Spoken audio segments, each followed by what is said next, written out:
पीपी म्यूजिक की शानदार प्रस्तुति। प्रेम से बोला छठी मैया की जय।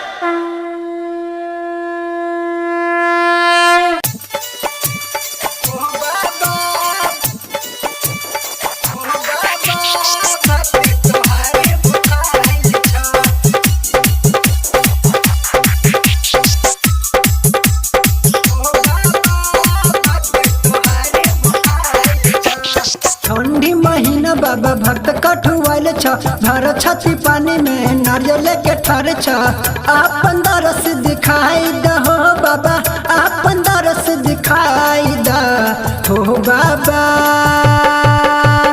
हो बाबा भक्त तोहर भुखाइल छ हो बाबा भक्त तोहर भुखाइल छ ठंडी महीना बाबा भक्त कठुआल छ भर छाती पानी में नारियल के ठर छ आपन दरस दिखाई दहो बाबा आपन दरस दिखाई द हो बाबा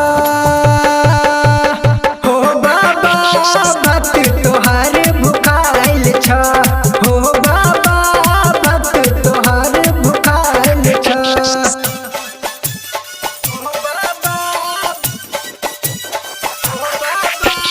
DJ Sumit Satish Raima.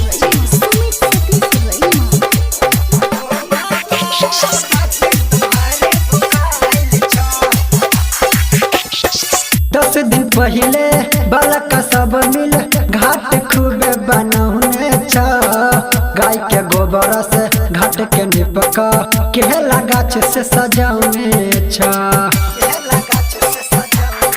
हो बाबा 10 दिन पहले बालक सब मिल घाट खूबे बनौने छ गाय के गोबर से घाट के निपक केला गाछ से सजौने छ हो लागल से हो लाइट छ हो सरगम डीजे के कमाल छ हो बाबा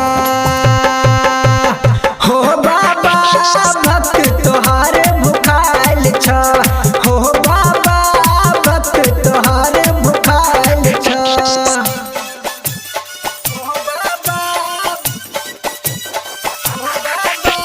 DJ Sumit Satish Raima.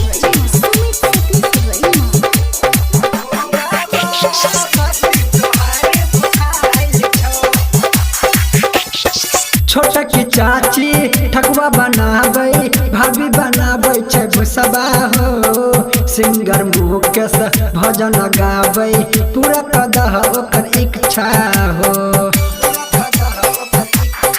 हो बाबा छोटा की चाची ठकुआ बनाबै भाभी बनाबै छै भुसबा हो सिंगर मुकेश भजन गाबै पूरा कदह ओकर इच्छा हो बाबा रंजस्तानी में ठार छ हो रियस आइल दुआर छ हो बाबा।